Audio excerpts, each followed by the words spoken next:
I want to talk about INFJs and self-improvement. And this is probably goes for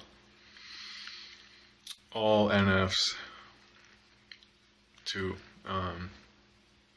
When self-improvement that comes out of self-awareness, and a lot of it is knowing exactly what's wrong with you, or really being able to focus on certain things that you would like to change about yourself, and you can envision yourself a little bit better than you are, so it can become an obsessive thing, and you can come up with 3 to 5 meditation or ideas just in a single meditation about it, things you want to improve about yourself. One thing that is dangerous about that, though, self-improvement is good, but self-improvement can become a neurosis if you're constantly beating yourself up about having the ideas but not immediately getting them done. I want to change this and this and this thing about myself because I am self-aware enough, or I at least consider myself to be self-aware enough, or I have some new point of self-awareness that makes these flaws in me or things that I'd like to change very, very prominent. But if all you're doing is thinking about those things and not actually enjoying the life that you already have, no matter where you're at, a lot of this, start with, and this is a self-improvement thing in itself, is to start with appreciation. Very, very simply, start with appreciation of what you have, and not only that, but seeing how your visions in the past have already led you to become the person you are today. Maybe you backslid on some crap and got into some bad habits, but there's a ton of good habits that you already have from the idea that you had about yourself yesterday and the improvements that you actually did make. So when you find those things about yourself, you've got to, maybe it's one thing at a time. A lot of the time it's just one big thing at a time. There's that NI focus about it. Don't beat yourself up for not having that manifested vision, because it is your responsibility to grow up yourself, but the universe will help you out like crazy, because you program the universe, because ultimately what you're seeing is your own vision of the universe and not the universe itself, which is sometimes very hard to take for INFJs, and other times it's quite freeing to think of things that way.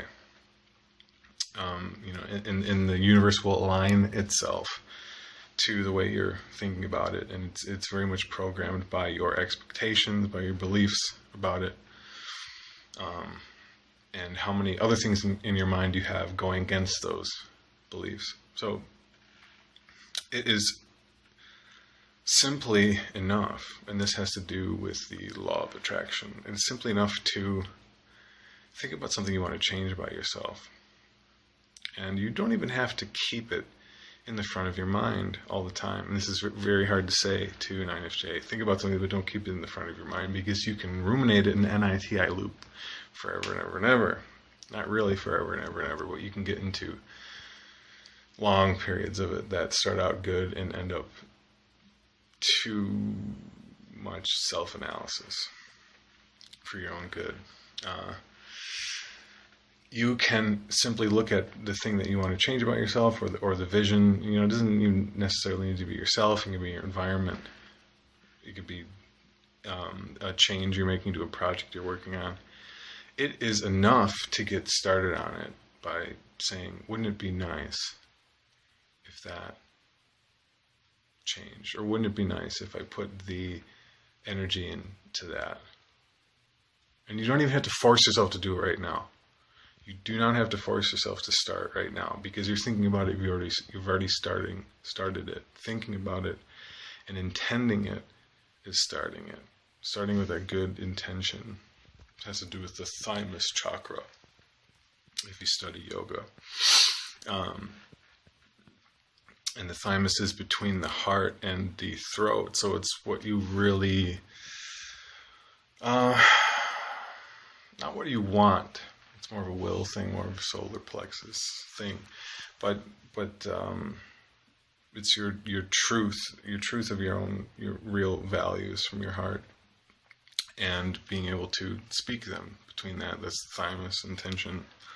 It's a metaphor, and it is a metaphor if you don't really care for the yogic language of it. It's a little bit more than a metaphor if you get into it, but it works as a metaphor nonetheless. It is enough to simply intend to get better. That already is work in itself, and give yourself credit for that. Don't beat yourself up.